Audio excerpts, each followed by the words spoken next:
I know that when I do natal chart consultations, when I do readings, in fact, when I do any kind of consulting with people whatsoever, the number one question that they always have is about relationships. Either how to get into one, when are they going to get into one, or like how to change an existing one. Relationships are a major part of our lives. And thankfully, astrology has all of the answers. All right. So let's take a deep dive into love, relationships, and astrology. All right, let's go.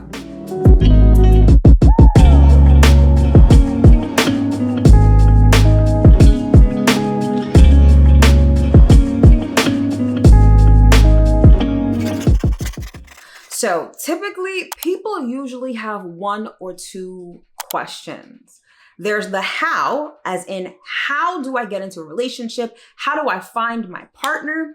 And then there's the when. When am I going to get into a relationship? When am I going to get married? All right. So now let's talk about when you'll get into a relationship. Now, to say, like, this is my personal opinion about this, because I know at certain points I have been conflicted as to the when, right? Especially because I'm someone who's very much into manifesting. I'm on my spiritual journey. And some people will teach you that, manifestation can happen in as little as 3 days or 24 hours, which is definitely true. However, it also correlates to the astrology. The one thing I've learned with being on a spiritual journey is that there is a time and a season for everything, and the astrology will always reflect that. It's not to say that you can't manifest a relationship, but you know how people say, yeah, in God's time or in divine timing? Guess what? That divine timing can be calculated, or at least can be explained via transits. So when it comes to when you're going to get into a relationship, we have to look at transits. So if you're not already familiar, transits are when you compare what's going on in the sky right now or at a certain period in time, and then you relate it to your natal chart. So it's a relation between what's going on now and what was going on at the time of your birth. That will let you know when certain things are going to happen in your life. Certain parts of your life become activated depending on what's going in the sky right now.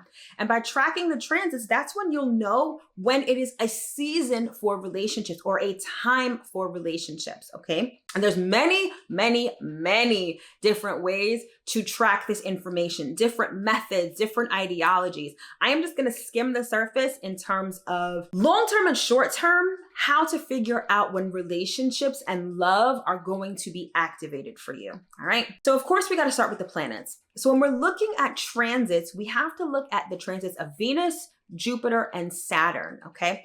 Venus obviously is the planet of love and romance. So whatever it's doing in the sky right now, as it pertains or relates to your natal chart, is going to let you know when that's activated in your chart. Same thing with Jupiter. Because Jupiter is a benefic planet and it bestows abundance, relationships are a form of abundance.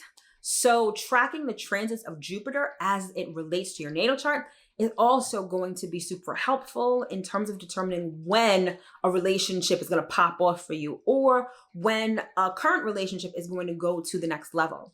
And speaking of next level, I include Saturn in that list because Saturn represents longevity. It represents things that are grounded. It represents commitment and discipline, sort of the not so sexy parts of relationships, right?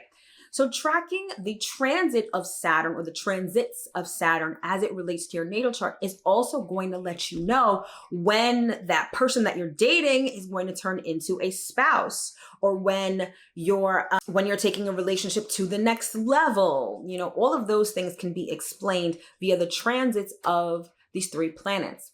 So in terms of the transits of these three planets, you're definitely going to want to look at when these planets are going through your 5th and 7th houses, okay? This is obviously when the issues of romance and dating, especially with the 5th house, are going to be activated, or when marriage and commitment are going to be activated, when these three planets are going through your 7th house. Now, there's also other houses that these planets move through that will also activate relationship issues, even though they're not going through relationship houses, right?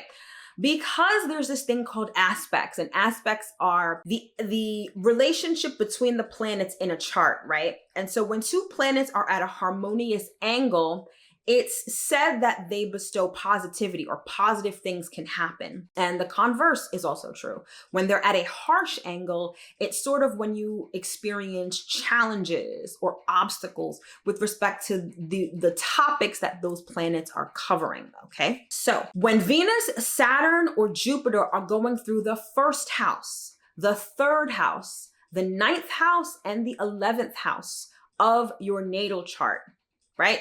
That is when relationships can also be activated, because when those planets are in those houses, that is when they have a harmonious angle to the 5th and the 7th houses. I hope that makes sense, right? But yes, so when those 3 planets are going through your first house, your third house, your ninth house, and your 11th house, that's when your 5th and 7th house topics, namely romance, dating, marriage, commitment, are going to be activated in a positive sort of way. So it's not just about knowing your natal chart. It's also knowing when points in your natal chart are going to be activated. And we do that through transits. All right. All right. So in terms of the when you're going to get into relationships, I just spoke about, transits and as they relate to your natal chart. But there are other charts in astrology that can actually answer this question as well. All right. So one of the first things that you're going to want to look at in terms of when dating or relationships are going to be highlighted in your life is you're going to want to look at the chart that relates to annual profections. All right. But definitely annual profections. It's a very specific sort of prediction tool that astrologers use, especially astrologers that use or study traditional Western astrology. And basically it lets you know at what age or what time in your life those specific topics are going to pop off, okay? So it all depends on your age, all right? So it kind of goes by your birthday.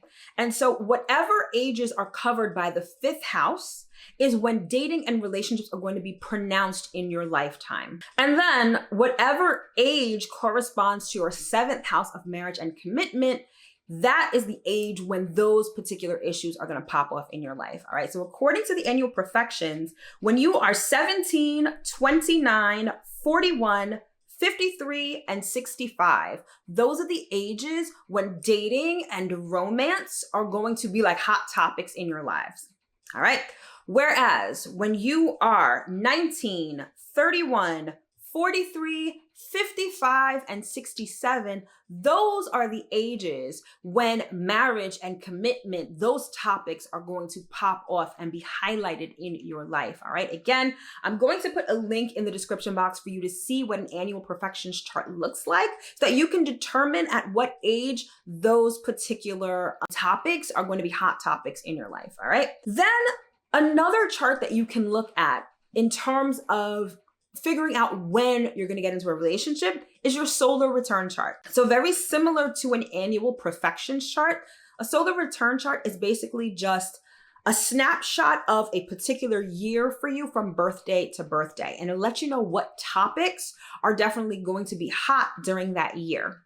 So it's definitely on a yearly basis, like I just said, and it really has to do with where the sun is placed. So in your solar return chart, if your sun is in the 5th house or the 7th house, that can indicate a year that's going to be really filled with relationship issues or dating issues or marriage or something like that. Also in your solar return chart, you're going to want to look at Venus. So if you've got Venus in the 5th house or Venus in the 7th house, that can be an indicator of a year having to do with love, romance, and or marriage. Okay. Now, so the solar return chart has to do with your year from birthday to birthday. There's also another chart that can tell you on a more frequent level when relationships are going to be a topic, okay? And that is your lunar return chart. So to contrast the two charts, solar return is birthday to birthday. It's when the sun goes back to the exact same position it was at the time that you were born. Now, whenever the moon goes back to the place where it was in your natal chart, that is when you experience a lunar return.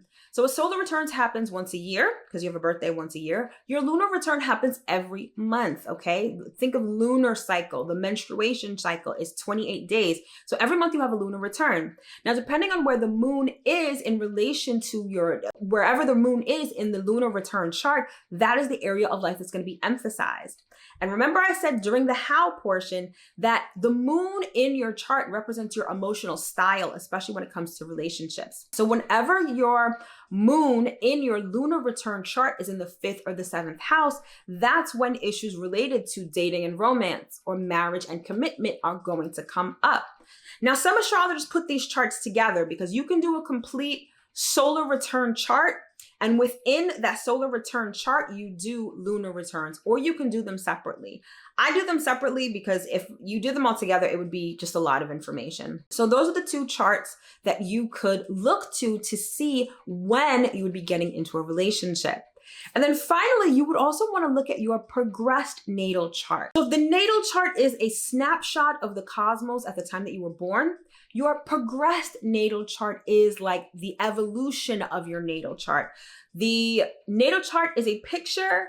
The progressed natal chart is like a movie, okay? So when you look at your progressed natal chart, you're going to want to see if your sun has progressed into either the 5th house or the 7th house. Not everyone is going to experience that, okay? The way the progressed natal charts are set up, unless you have your natal sun in the 4th house or the 6th house, that's when you're going to experience like 5th house and 7th house progressed sun transits, all right? So it's few and far between people will experience that. However, wherever your progressed moon is, that is where there's going to be an emphasis, right? That's also an area of emphasis in your progressed natal chart. So if your progressed moon is in your 5th house, that means that for that period of time, and that period of time will usually last about a year, 3.5 years, I believe. I'll put the correct timing here because I can't remember off the top of my head. But that period of time, that's when relationships, particularly dating, romance, sex, are going to be popping off in your life. It's going to be a hot topic in your life. Same thing if you have the progressed moon in the 7th house in your progressed natal chart. Same thing, marriage, commitment, all of that stuff is going to be highlighted for that time period that the moon has progressed into that house. But in any event, I hope this information was helpful to you. Don't forget to hit the like button, hit that notification bell, subscribe, all of that good stuff so you can be informed when I come out with more videos like this, because trust me, honey, there's a lot coming down the pike that you guys are absolutely gonna love, all right? Thanks so much for tuning in. Again, happy Valentine's Day, and I will see you guys in my next video. Take care.